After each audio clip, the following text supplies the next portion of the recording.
Economics Roundup number 4 by Zvi Maushowitz, October 15, 2024. Previous Economics Roundups, number 1, number 2, number 3. Fun with Campaign Proposals, 1. Since this section discusses various campaign proposals, I'll reiterate. I could not be happier with my decision not to cover the election outside of the particular areas that I already cover. I have zero intention of telling anyone who to vote for. That's for you to decide. All right, that's out of the way. On with the fun. And it actually is fun if you keep your head on straight. Or at least it's fun for me. If you feel differently, no blame for skipping the section. Last time the headliner was Kamala Harris and her no-good, very bad tax proposals, especially her plan to tax unrealized capital gains. This time we get to start with the no-good, very bad proposals of Donald Trump. This is the stupidest proposal so far, but also the most fun. Aside from when he half-endorsed a lightweight version of the purge. Trump, we will end all taxes on overtime. The details of the announcement speech at the link are pure gold. Love it. The economists, he said, told him he would get a whole new workforce. Yes, that would happen, and now it's time for solve for the equilibrium. What would you do if you learned that overtime pay, meaning anything for hours above 40 in a week, was now tax-free? How would you restructure your working hours, your reported working hours? How many vacations you took versus how often you worked more than 40 hours, the ratio of regular to overtime pay, whether you were on salary versus hourly, what it would mean to be paid to be on call, shall we say? I used this question as a test of GPT 401. Its answer was disappointing, missing many of the more obvious exploitations, like alternating 80-hour work weeks with a full week off, combined with double or more pay for overtime, or shifting people out of salary entirely onto hourly pay. I often work more than 40 hours a week for real, so I'd definitely be restructuring my compensation scheme. And let's face it, the for real part is optional. This, of course, is never going to happen. If it did, it would presumably include various rules and caps to prevent the worst abuses. But even the good version would be highly distortionary and highly anti-life. You are telling people to intentionally shift into a regime where they work more than 40 hours a week as often as possible, the opposite of what we as a society think is good. This is not what peak performance looks like, even working fully as intended. Less fun Trump proposals are things like bringing back the SALT deduction. What, why, I am so confused on this one. And a 10% cap on interest on credit cards, which would effectively be a ban on giving unsecured credit cards with substantial limits to anyone at substantial risk of not paying it back or require other draconian fees and changes to compensate, and Lord help us if actual interest rates ever approached 10%. Larry Summers notes that this is a dramatic price cut on the order of 70% for many customers, as opposed to other proposed price controls that are far less dramatic and thus less destructive. So it would have far more dramatic effects faster. If payday loans are included, they're de facto banned. If not, then people will substitute those far worse loans for their no longer available credit cards. Fun fact, we do have price controls on debit cards, which turns out mostly fine because there's no credit risk, and it's a natural monopoly, except now, of course, the Biden DOJ is bringing an antitrust suit against Visa.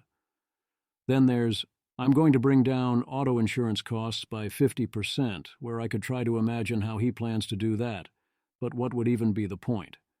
Also, there is his plan to make auto loan interest tax deductible, which is another fun one. Already car companies often make most of their money on financing. The catch is the standard deduction, which you have to give up in order to claim this. If the car loan is the only big item you've got, it won't help you. What you need is some other large deduction, which will usually be a home loan. So this is essentially a gift to homeowners. Once you're deducting your mortgage interest, now you can also deduct your car loan interest. It makes no economic sense, but Elon Musk will love it, and it's not that much stupider than the mortgage deduction. Of course, what we should actually do is end or phase out the mortgage deduction. As a compromise, you could keep existing loans eligible but exclude new ones since people planned on this. But I'm a realist. Also, there's Trump's other proposed huge giveaway and train wreck, which is a quiet intention to privatize Fannie Mae and Freddie Mac. I put privatize in air quotes because if you think for 1 second we would ever allow these two to fail, then I have some MBS to sell you. Or buy from you. I'm not sure which. Quite obviously, we are backing these two full-on ride or die. So this would mean socialized losses with privatized gains and another great financial crisis waiting to happen. As Arnold Kling suggests, we could and likely should instead greatly narrow the range of mortgages the government backs and let the private sector handle the rest at market prices. When we back these mortgages, the subsidy is captured by existing homeowners and raises prices. So what are we even doing? Alas, I doubt we will seriously consider that change.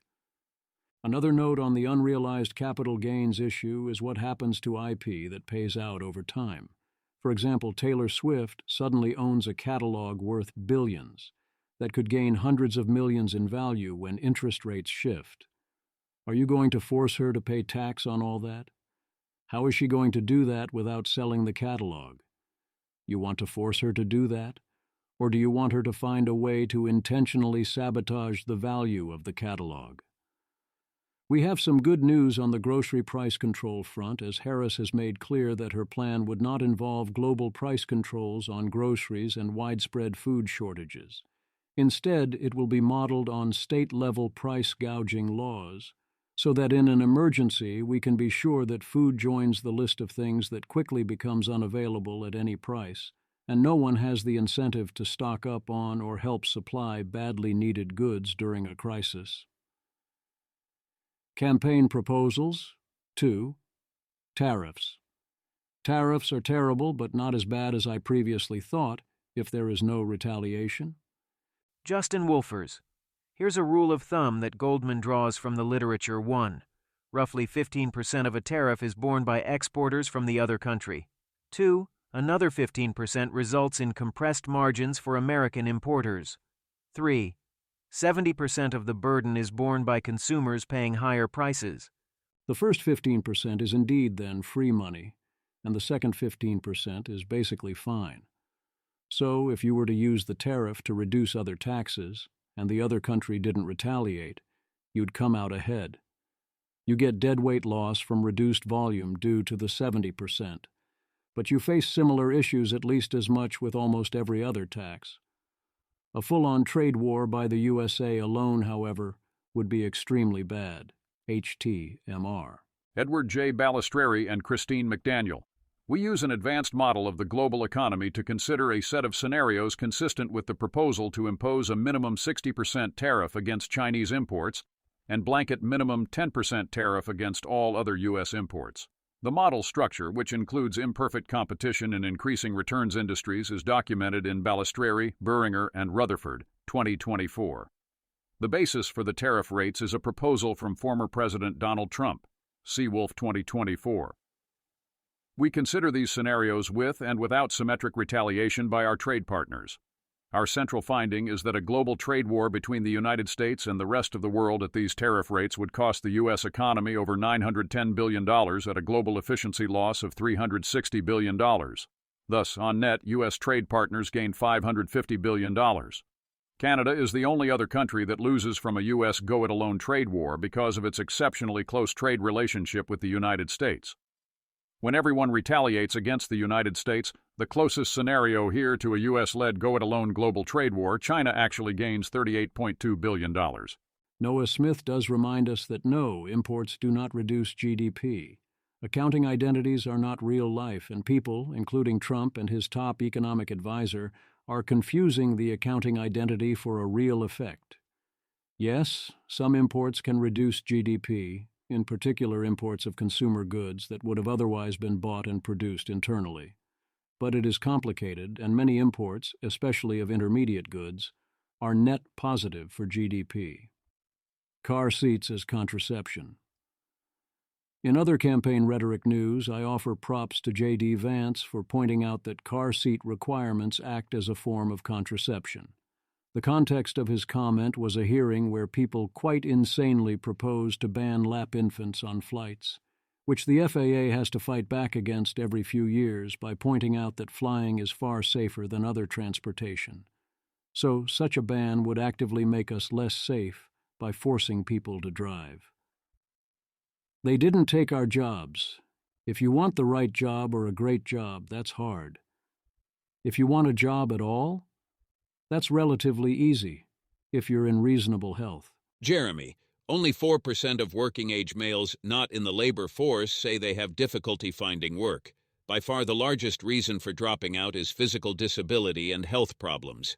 Also, the prime age employment rate is near all-time highs. Some men aren't in the LF, this is true, but women are employed at by far the highest rate ever. This suggests that the number of jobs isn't the problem, but something or things are making men drop out, see above. And the prime age employment rate is highest for native-born workers. Image. The image shows two line graphs tracking the employment population ratio for ages 25 to 54, from 2007 to 2024. The upper green line represents native-born workers, ending at 81.8%, while the lower green line represents foreign-born workers, ending at 78.9%. Both lines show similar trends over time, with a significant dip around 2020 before recovering to their highest points by 2024. Yes, a lot of those jobs are terrible, but that has always been true. Yay prediction markets, Kalshi will pay 4.05% on both cash and open positions, which will adjust with Fed rates. That's a huge deal. The biggest barrier to long-term prediction markets is the cost of capital, which is now dramatically lower. Election prediction market update. As I write this, Polymarket continues to be the place to go for the deep markets, and they have Trump at 55% to win despite very little news. So we've finally broken out of the period where the market odds were strangely 50-50 for a long time, likely for psychological reasons driving traders. The change is also reflected in the popular vote market, with Trump up to 31% there, about 8% above his lows. Nate Silver's predictions have narrowed. He has Harris at 51% to win, down from a high of 58%. The move seems rather large given the polls and lack of other events. My interpretation is that the market is both modestly biased in favor of Trump for structural reasons, including that it's a crypto market and Trump loves crypto, and that the market is taking a no news is good for Trump approach. I haven't heard anyone think of it that way, but it makes sense to me. Consider the debate. Clearly the debate was good for Harris, including versus expectations.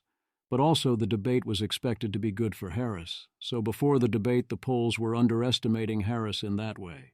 One could similarly say that Harris generally has more opportunity to improve and less chance of imploding or having health issues over the last 2 months, so her chances go down a little if nothing ever happens. As many have pointed out, there is little difference between 44% Harris at Polymarket and 51% Harris at Silver Bulletin. Even if one of them wins decisively, it won't mean that one of them is right and the other wrong. To conclude that you have to look at the details more carefully. Very high marginal tax rates. We've gone over this before, but it bears repeating, and I like the way this got presented this time around. How bad are our marginal tax rates for those seeking to climb into the middle class once you net out all forms of public assistance, taxes, and expenses? As bad as it gets. Josh Jobe, holy shit. Brad Wilcox. Truly astonishing indictment of our welfare policies for Atlanta Fed.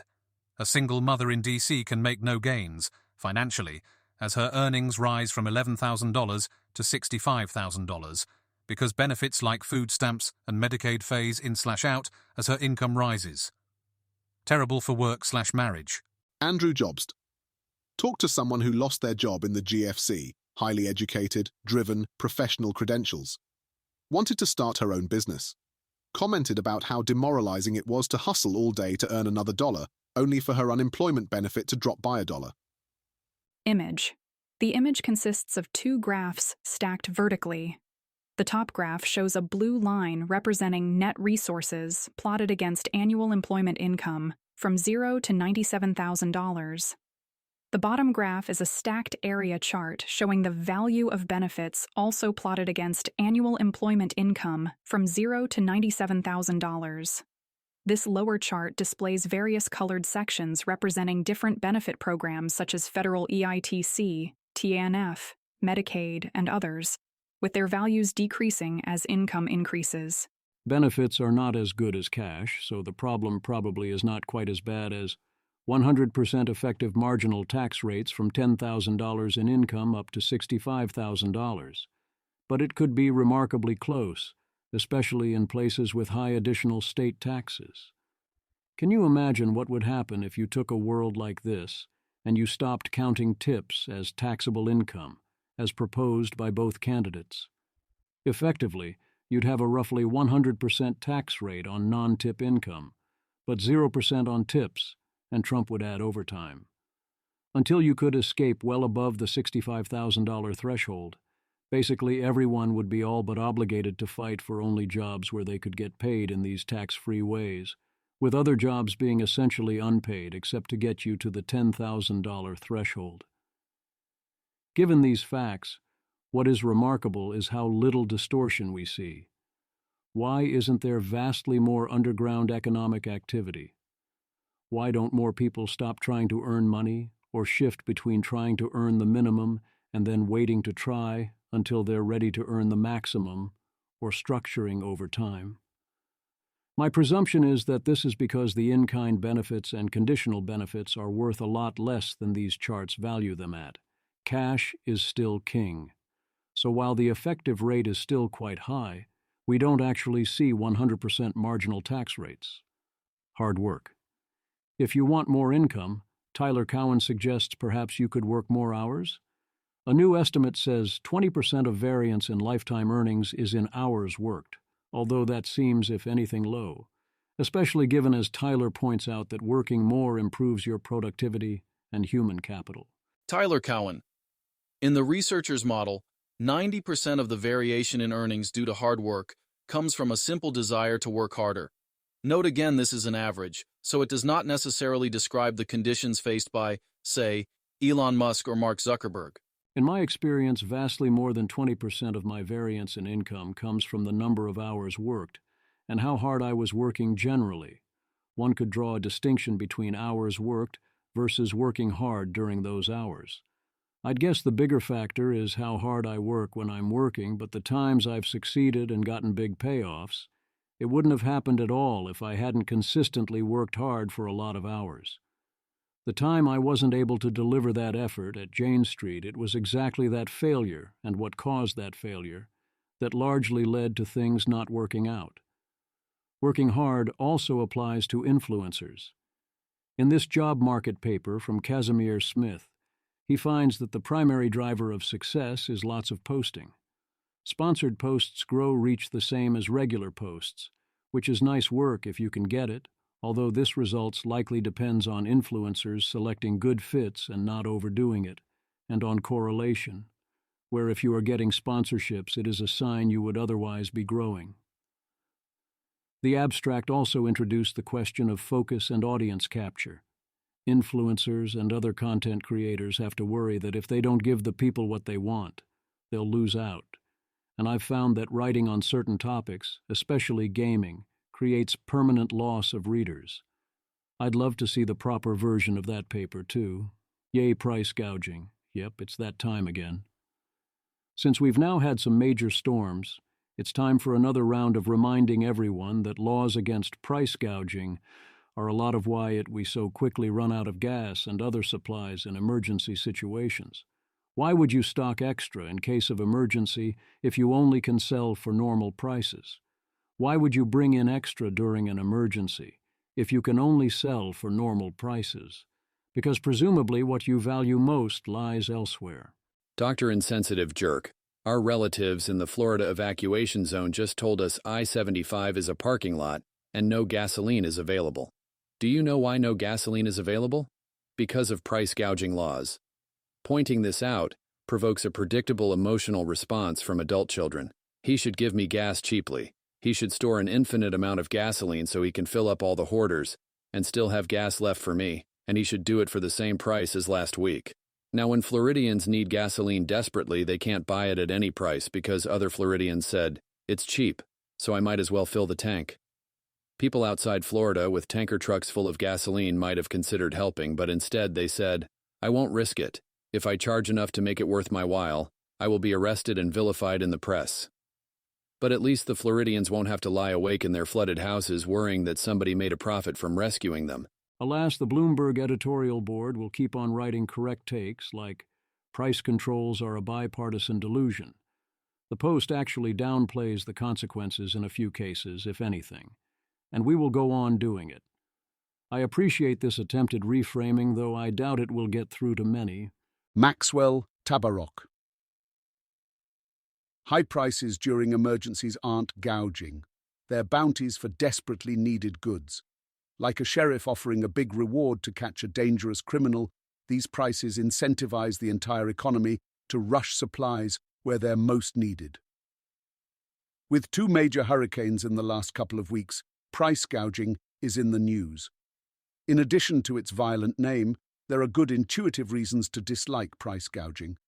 But imagine if you were the sheriff of Asheville, NC, and it was your job to get more gasoline and bring it into town. You might offer a bounty of $10 a gallon, dead or alive. That's a lot more than the usual everyday bounty, but this is an emergency. Prices aren't just a transfer between buyer and seller. They're also a signal and incentive to the whole world economy to get more high-priced goods to the high-paying area. They're a bounty. The last thing you'd want if you were the sheriff is a cap on the bounty price you're allowed to set. High prices on essential goods during an emergency are wanted posters, sent out across the entire world economy, imploring everyone to pitch in and catch the culprit. The difficulty that many people may have in paying these higher prices is a serious tragedy, and one that can be alleviated through prompt government response, e.g., by sending relief funds and shipping in supplies. But setting prices lower doesn't mean everyone can access scarce and expensive essential goods. In an emergency, there simply aren't enough of them to go around. Setting low prices might mean the few gallons of gas, bottles of water, or flights that are available are allocated to people who get to them first or who can wait in line the longest, but it's not clear that these allocations are more egalitarian. These allocations leave the central problem unsolved. A criminal is on the loose, and a hurricane has made it difficult to get these goods to where they're needed. When there's an emergency and a criminal is on the loose, we want the sheriff to set the bounty high and catch 'em quick. High prices during other emergencies work the same way. Let the price system sheriff do his work. Scott Sumner points out that customers very much prefer ride-sharing services that price gouge and have flexible pricing to taxis that have fixed prices, and very much appreciate being able to get a car on demand at all times. He makes the case that liking price gouging and liking the availability of rides during high demand are two sides of the same coin. The problem is, in addition to, there are lots of other differences, so we have only weak evidence this is the preference. People reliably treat those two sides very differently, and this is a common pattern. They'll love the results, but not the method that gets those results, and pointing out the contradiction often won't help you. The death of Chinese venture capital. Chinese VC fundraising and VC-backed company formation has fallen off a cliff after China decided they were going to do everything they could to make that happen. Financial Times. Venture capital executives in China painted a bleak picture of the sector to the FT, with one saying, "The whole industry has just died before our eyes." Bill Gurley. Many in Washington are preoccupied with China. If this article is accurate, the number one thing we could do to improve US competitiveness would be to open the door much more broadly and quickly to skilled immigration. Give these amazing entrepreneurs a home on US soil. Image. This image contains two charts side by side. The left chart shows two lines representing dollar-denominated and RMB-denominated funds from 2016 to 2024. Both lines peak early in the period and then decline sharply towards 2024. The right chart is a bar graph displaying the number of companies founded from 2010 to 2024. The bars rise dramatically, peaking around 2019, before falling steeply in the most recent years.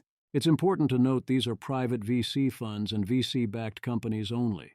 This is not the picture of all new enterprise in China. There are plenty of new companies. According to FT, venture capital has died because the Chinese government intentionally killed it. They made clear that you will be closely monitored, your money is not your own and cannot be transferred offshore, your company is not your own. The authorities could actively go after the most successful founders like Jack Ma, that you are to reflect Chinese values or else. Venture capital salaries are capped. What is left of venture is often suing companies to get their money back, so the government doesn't accuse them of not trying to get the money back on behalf of the government. New founders are required to put their house and car on the line. The advocates of venture capital and the related startup ecosystem present it as the lifeblood of economic dynamism, innovation, and technological progress. If they are correct about that, then this is a fatal blow. Often we hear talk about beating China, along with warnings of how we will lose to China if we do some particular thing that might interfere with venture capital or the tech sector. Yet here we have China doing something 10 or 100 or 1,000 times worse than any such proposals. Yet I don't expect less worrying about China. Economic growth. One perspective, listing what 2% compounding annual economic growth feels like once you get to your 40s. It is remarkably similar to my experience. I look around and realize that the stuff I use and value most is vastly better and cheaper. Life in many ways vastly better. Things I used to spend lots of time on now at one's fingertips for free, or almost free. People really hate inflation. A new paper asks why inflation is costly to workers. Paper. We argue that workers must take costly actions, conflict, to have nominal wages catch up with inflation, meaning there are welfare costs even if real wages do not fall as inflation rises. We study a menu cost style model, where workers choose whether to engage in conflict with employers to secure a wage increase. We conduct a survey showing that workers are willing to sacrifice 1.75% of their wages to avoid conflict. Calibrating the model to the survey data, the aggregate costs of inflation incorporating conflict more than double the costs of inflation via falling real wages alone. Matt Brunig rolls his eyes and suggests that a union could take care of that conflict for the workers. Matt Bruenig. Also worth considering the degree to which conflict costs constitute another of the frictions that prevent job switching. People don't like upsetting their boss/colleagues, which again points towards collective bargaining as important and a limitation of anti-monopsony. I got a job once that I left after 6 weeks because I got an unexpected offer that paid about $20,000 more per year, and boy did I have to hear what a piece of shit I was from the person who hired me in the first job. It's as if they had never even read the textbook. Matt Iglesias. This resonates with me as I ask myself why I re-upped my Bloomberg column contract at the same nominal salary without even attempting to negotiate for a higher fee. Except I have seen unions, and whatever else you think of unions, they do not exactly minimize such conflicts, instead frequently leading to deadweight losses, including strikes. And I have no doubt that inflation substantially increases the average costs of such conflicts. The reason a worker would pay to avoid conflict with the boss is partly it is unpleasant, partly the fear, and partly because it can result in anything from turning the work situation miserable up through a full "you're fired," or in the union case, a strike. At minimum, it risks burning a bunch of goodwill. Also, Matt should realize that when you take a new job after 6 weeks and quit, you have imposed rather substantial costs on your old employer. During those 6 weeks, you were probably a highly unproductive employee. They spent a lot of time hiring you, training you, getting you up to speed, and then you burned all that effort and left them in another lurch. Of course, they are going to be mad, although the bigger the gap in offers, the less mad they should be. We've decided that the employee doesn't strictly owe the employer anything here. It's a risk the employer has to take, but at minimum they owe them the right to be pissed off. You screwed them, whether or not it was right to do that. Another way to look at this is that the decline in real wages is a cost.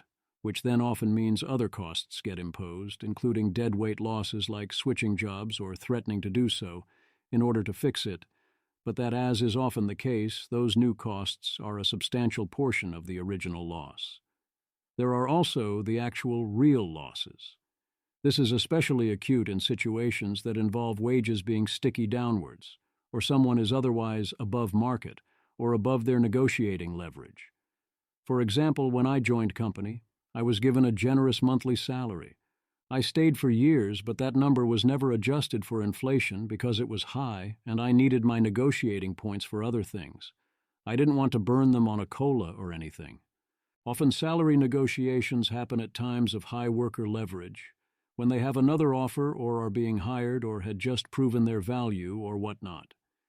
Having to then renegotiate that periodically is at minimum a lot of stress. As one commenter noted, sufficiently high inflation can actually be better here. If there's 2% inflation a year, then you're tempted to sit back and accept it. If it's 7%, then you have a fairly straightforward argument you need an adjustment. Garbage in, garbage out. Vincent Galoso points out that federal any income tax data before 1943 is essentially worthless if you are looking at distributional effects. The IRS was known not to bother auditing, inspecting, or challenging tax returns of less than $5,000, which was 91% of them in 1921. It is a reasonable policy to focus auditing and checking on wealthier taxpayers. But this policy was sufficiently known and reliable that it resulted in absolutely massive tax evasion, as in 95% of people earning under $2,000 a year flat out not bothering to file. Needless to say, at that point you might as well set the tax for such people to $0 and tell them they don't need to file. Insurance. When considering insurance costs as a signal, how does one differentiate what is risky versus what are things only people who are bad risks would choose to do? John Horton. If you listen, insurance companies are giving you solid, data-driven advice about stuff not to do or buy. Don't own a pit bull, don't have a trampoline, don't underwater cave dive, don't own a cyber truck. What's kind of nuts is that when, instead of just quoting you a higher price, they explicitly just will not cover it. To me, that suggests they think adverse selection is a problem. It's not just that pit bulls are natural toddler eaters. They think you're a reckless idiot, and a higher price just increases the average idiocy of the customers, with predictable results. Gwen, or they don't have enough data. The problem is insurance companies only need correlates, so none of that is good advice about stuff you should do, unless you are planning to starting to transition to a woman because of lower insurance rates for women on many things. Robert Parham. Upon inspection, it seems like an externality issue. The Cybertruck is so tough that any accident with it leaves the truck unscathed while totaling the other car. The insurance company is liable for the totaled car, hence the decision. Insurance is indeed pretty great for things like internalizing that your Cybertruck would be very bad for any other car that got into an accident with it. The problem is that when you price out trampoline insurance, a lot of this is that people who tend to buy trampolines are reckless, so you don't know how much you should avoid owning one. I even wonder if arbitrary price differentials would be good. If you charge less for insurance on houses that are painted orange than those painted green, and someone still wants to insure their greenhouse, well, do they sound like responsible people? Yes, you should still learn to code. As the tech job market continues to struggle, I'm seeing more threads like this asking if it's time to reevaluate career and college plans based around being a software engineer. My answer continues to be no. Learning how to code and build things is still a high expectancy path. Not working from home. Work from home allows workers to be paid for the 10 hours they actually work, without having to semi-waste the other 30. What is often valuable is the ability to suddenly work 60 to 80 hours a week when it matters, or that one meeting or day when you're badly needed and it's fine to work 10 hours, or essentially 0 hours, most other weeks, and the payment is so you're on standby. Detty. The most surreal aspect of the WFH versus in-office debate is how it's widely acknowledged that hundreds of millions of people do very little all day every day, And yet the economy continues to just churn. And those who don't have the magic piece of paper work very hard for very little. Seth Largo. Lots of corporations and institutions are so wealthy that it makes sense to pay someone a full-time salary for 10 hours of work per week, because those 10 hours really do help keep the machine running, and no one's going to do it for 10 hours of pay. Lindy Manager. Also, managers need people available who can activate for bursts when needed, who have all the context and information to create or present something of sufficient quality on short notice for a client or executive. Seth Largo. Don Draper knew this. Side B. Yep, a lot of corporate salaries are effectively retainers. Always ad block. Yes. And to keep their institutional knowledge, and to keep them away from competitors. Various older economics papers had this section in reserve for a post that likely will never come together on its own, so figured this was a good time for it. Paper concludes minimum wage increases drive increased homelessness due to disemployment effects and rental price increases, and dismisses migration as a potential cause. I mean, yes, obviously, on the main result. A better question is, what does the minimum wage do to rental costs? The minimum wage does successfully cause some work to become higher paid. Most such workers will not be homeowners. It is entirely plausible that landlords could capture a large portion of these gains via higher rents for low-quality housing, perhaps all of it, in which case what was the point? Restaurants in Milan used to be forced to be distant from each other, then they stopped requiring that, resulting in agglomeration that caused diverging amenities in different neighborhoods and increased product differentiation. Tyler Cowen notes, I am myself repeatedly surprised how much the mere location of a restaurant can predict its quality. I would think of this less as returns to agglomeration and more as it being costly to force restaurants to locate in uneconomical locations and to effectively undersupply some areas, leading to lack of competition and variety there, while oversupplying others. By creating product differentiation in location, this reduces their incentive to otherwise differentiate or seek higher quality. More educated workers experience faster wage growth over time, and an expanding wage premium with age. David J. Deming. The U.S. college wage premium doubles over the life cycle, from 27% at age 25 to 60% at age 55. Using a panel survey of workers followed through age 60, I show that growth in the college wage premium is primarily explained by occupational sorting. Shortly after graduating, workers with college degrees shift into professional, non-routine occupations with much greater returns to tenure. Nearly 90% of life cycle wage growth occurs within rather than between jobs. To understand these patterns, I develop a model of human capital investment where workers differ in learning ability and jobs vary in complexity. Faster learners complete more education and sort into complex jobs with greater returns to investment. College acts as a gateway to professional occupations, which offer more opportunity for wage growth through on-the-job learning. Tyler Cowen suggests this causes problems for the signaling model of education. I disagree and see this result as overdetermined. 1. Path dependence. Those who go to college then enter professions and careers that allow for such wage growth, from a combination of skills development and social and reputational accumulation. Thus, whatever mix of signaling, correlation, and education is causing these other paths, the paths are opened by college, and this has a predictable effect over time. 2. In particular, gatekeeping.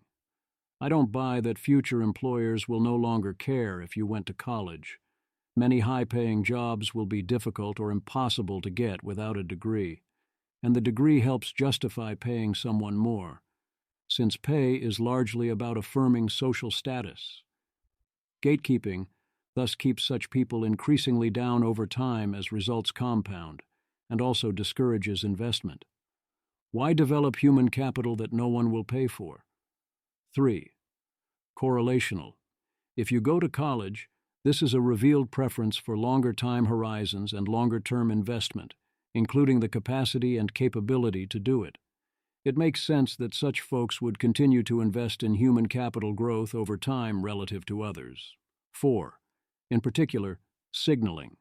Alas, those more willing to invest more time and resources in signaling likely get better compensated over time. Also, college plausibly teaches you how to signal. 5. Catching up. If you take a job rather than go to college, you are going to start out with several years of practical experience, which gives you a temporary advantage that fades over time.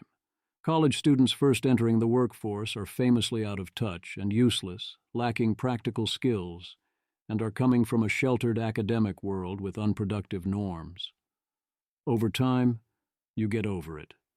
Tyler Cowen put the rooftops tag on this study from Andreas Eck, gated. Andreas Eck. This paper estimates differences in human capital as country of origin, specific labor productivity terms, in firm production functions, making it immune to wage discrimination concerns. After accounting for wage and experience, estimated human capital varies by a factor of around 3 between the 90th and 10th percentile. When I investigate which country of origin characteristics correlate most closely with human capital, cultural values are the only robust predictor. This relationship persists among children of migrants. Consistent with a plausible cultural mechanism, individuals whose origin place a high value on autonomy hold a comparative advantage in positions characterized by a low degree of routinization. I don't understand why we want to be shouting this from the rooftops. These types of correlations are the kind that very much do not imply causation. The whole thing is doubtless confounded to hell and back and depends on a bunch of free variables. Autonomy is one of those values that maps reasonably closely with the West, and so does the level of human capital. The core claim is that if your culture values autonomy, then you are better suited to a less routine production activity and hold comparative advantage there, which is a case where I am confused why we needed a study or mathematical model. How could that have been false? Less routine is not the same as more autonomous, but the correlation is going to be very high. People with cultural value X hold comparative advantage in activities that embody X, paper at conference. War Discourse and the cross-section of expected stock returns finds that the paper's model of what war-tail risks should be worth does not match the market's past evaluation of what war-tail risks should be worth, and decides it is the market that is wrong. I am highly open the market mispricing things like this, especially in response to media salience, but I'm even more open to the academics being wrong. Paper claims that we are gaining 0.5% per year in terms of how much welfare we get from across a variety of categories, from increased product specialization and variety. Households increasingly spend funds on specialized products that exactly fit their preferences, with the increased variety driving the divergence in consumption. This is also evidence we are richer. Increased product variety requires people able to consume enough and pay enough extra for quirky preferences to justify greater product variety. This represents a real welfare gain. However, instead of making people feel less constrained and wealthier, it puts strain on budgets and competes with and potentially puts additional strain on raising families rather than making it cheaper to raise one. I very much appreciate the product variety, but increasingly I think we need to consider 3 different measures of wealth. 1. The welfare value of the experience of the items in a typical consumption basket. 2. The combined welfare value, including goods that remain unpriced. 3. The difficulty in purchasing the typical consumption basket, and what affordances that leaves for life goals, especially retirement, marriage, and children. Or, the iron law of wages proposes that real wages tend toward the minimum to sustain the life of the worker, so we can measure 4 things. 1. The minimum real wages required to sustain the life of the worker. 2. The welfare value of that minimum consumption basket. 3. The surplus available after that to the typical worker and what that buys them. 4. What else is available that is not priced? When we either effectively mandate additional consumption, such as purchasing additional safety, healthcare, residence size, education, or other product features, or our culture effectively demands such purchases, or the cheaper alternatives stop being available, what happens? We do increase the welfare value of the minimum basket. We also raise the cost of that basket, which reduces everyone's surplus. What happens when things that people value, like community and friendship and the ability to raise children without being terrified of outside intervention and opportunities to find a good life partner, are degraded? Life gets worse without it showing up in the productivity statistics or in real wages. The current crisis and confusion could be thought of as 1. The value of the minimum consumption basket is going up a lot. 2. The cost of the minimum consumption basket is going up less than that. 3. Real wages are going up, but less than the cost of the basket, so the surplus available after purchasing the basket is also declining. 4. Key other goods and options are taken away, like those mentioned above. 5. Economists say, workers are better off, and in many ways they are. 6. People say, but I have little surplus and do not see how to meet my life goals, and I have no hope, and my life experience is getting worse. Paper explores the impact of the 2010 dissolution of personal income tax reciprocity between Minnesota and Wisconsin. This looks like it on average raised effective taxes on work across state lines by about 8% of remaining net income. This resulted in a decline in quantity of cross-border commuters between 3% and 5%, with the largest impact on low and young earners. My hunch is that the impact size is so low primarily because of inertia, switching costs, and lack of understanding of the costs. Whereas jobs that don't pay as well, and those of the young, are less sticky. It would be shocking if an 8% tax had this small an effect at equilibrium. Paper estimates that the Card Act, which limits credit card interest charges and fees, saved consumers $11.9 billion per year, lowering borrowing costs by 1.6% overall and by 5.3% for those with FICO below 660. What is odd is they also find no corresponding decrease in available credit, despite this making offering credit less profitable. There is no free lunch. A potential story is that credit cards adjusted their other costs and benefits, or the counterfactual here is not well established, and there would have been growth in credit otherwise, or the good version is that the whole enterprise is so profitable and useful that the banks ate the reduced profits. There's also the strange graph below, which requires explaining. Patrick McKenzie points out that the part of the FICO curve where offering credit cards is unprofitable is still a good place to do business, because those in the unprofitable range are unlikely to stay there so long, and their business will remain somewhat sticky as they move. Image. This image contains 2 bar graphs side by side, labeled E and F. The top graph, E, shows realized profits on the vertical axis and FICO score on the horizontal axis. It has a distinctive shape, starting low, rising to a peak, then dipping below 0 before rising again. The bottom graph, F, displays number of accounts on the vertical axis and FICO score on the horizontal axis. This graph shows a general upward trend, peaking towards the higher end of the FICO score range before sharply declining. Has real median income gone up under Biden? This chart implies that it perhaps hasn't, even if weird timing is involved, and that this explains a lot. Yes, pay has increased since 2019 and increased since 2022, but the question people often effectively ask is since the end of 2020. Total compensation is cool, but what people look at is the actual money. Image. This image shows a bar chart comparing annualized percent changes from the fourth quarter of 2020 to the first quarter of 2024. It displays 4 categories: average hourly earnings, ECI, median weekly earnings, and total compensation. Each category has 2 bars, a dark green one representing CPI and a light green one representing PCE. The first 3 categories show negative values for CPI, while total compensation shows positive values for both CPI and PCE, with PCE being higher than CPI.